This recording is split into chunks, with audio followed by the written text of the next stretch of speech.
नसों के दर्द से आप बहुत परेशान हैं, आपको नींद नहीं आती रात भर, इधर-उधर पलटवार करते हो, लेकिन आपके शरीर में कुछ समाधान नहीं हो रहा है, आप बहुत परेशान हो, जीवन आपका खराब हो चुका है। देखो, हमारे शरीर के अंदर 80,000 नसें हैं, नाड़ी तंत्र है और उस नसों से कौन-सी नस कहाँ से ब्लॉक हो जाती है, हमें पता नहीं चलता है। लेकिन देखो, इसमें जो नाड़ी तंत्र है, नाड़ी तंत्र जो है हमारे मस्तिष्क से शुरू होता है पैरों तक। नाड़ी तंत्र जो है उसमें बड़ी नसें होती है, छोटी नसें होती है, बाल जैसी भी नसें होती है। कौन सी नस कहाँ पर क्या हो जाए हमें पता नहीं चलता। ये शरीर है, ये काया का कुछ पता नहीं चलता। और नाड़ी तंत्र के अंदर जो है ये रोग कैसे पैदा होता है कि इसमें वात पित्त और कफ हमारा सामान्य होता है, तो हमारा शरीर भी सामान्य होता है। जो है इसमें नाड़ी तंत्र के अंदर जो नाड़ी तंत्र का काम होता है वो ब्लड सर्कुलेशन को अपने शरीर में हर जगह पहुंचाता है और उसके अंदर श्वेत कणिका लाल कणिका जो है ब्लड के अंदर घूमकर हमारे शरीर में हर जगह पहुंचाता। उस समय हमारे शरीर के अंदर कहीं पर हमारे कमर में, पीठ में, सर में, पैर में, हाथ में कहीं दर्द शुरू हो जाता है और उस दर्द को हम समझ नहीं पाते हैं, क्योंकि वो दर्द यदि इतना होता है कि हम झुक जाते हैं, हम चल नहीं पाते, हम लकड़ी पर चलते हैं, हम खड़े नहीं हो सकते, घुटनों का दर्द शुरू हो जाता है। लेकिन ये नाड़ी तंत्र में कुछ न कुछ मिस्टेक होने के कारण ही वो दर्द शुरू होता है। तो ये मिस्टेक क्यों होता है? क्योंकि जो नस के अंदर वात जो हवा है उस नस के अंदर भर जाती है और वो ब्लड का सर्कुलेशन आगे नहीं पहुंचता है।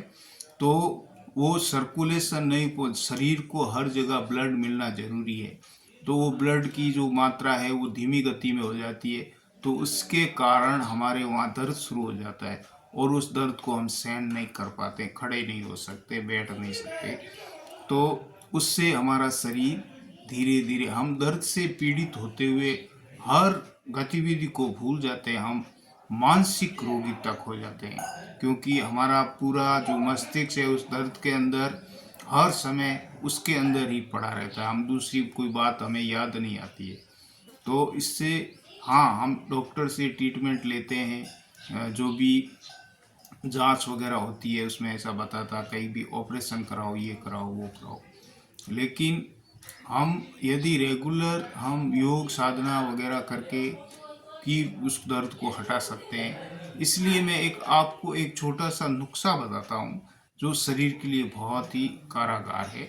हम एक तो धीरे धीरे घूमना प्रारंभ करें उससे, और एक क्या करें, सरसों का तेल लें या तिल्ली का तेल लें, उसके अंदर कपूर, तिल्ली के तेल को गरम करें या सरसों के तेल को गरम करें, उसके अंदर वो कपूर उसके अंदर डालें और उस तेल को रख दें और फिर सुबह के समय धूप में बैठकर उस तेल को हमारे शरीर पर लगाएं और कुछ समय घंटा आधा घंटा उस धूप में बैठें, ताकि हमारे जो सूर्य के प्रकाश से उसको और जो मिलेगा विटामिन सी, उसके कारण हमारे शरीर में उस रोग की जो मात्रा है कम हो जाएगी और धीरे धीरे हम उस मालिश से हम ठीक भी हो सकते हैं, बिल्कुल ठीक हो सकते हैं। उससे लंबे समय तक, महीना 2 महीना तक उस मालिश को करना पड़ता है, तो हमारे जो नाड़ी तंत्र है वो सही हो जाएगा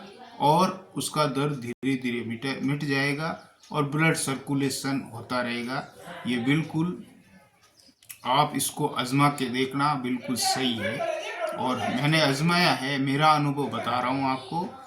मैं भी एक इस रोग से ग्रसित हूँ, इसलिए मैं आपको ये बात बता रहा हूँ। मेरी बात यदि आपको सत्य लगे तो लाइक, शेयर, सब्सक्राइब, कमेंट जरूर करना। जय श्री राम, जय श्री कृष्ण।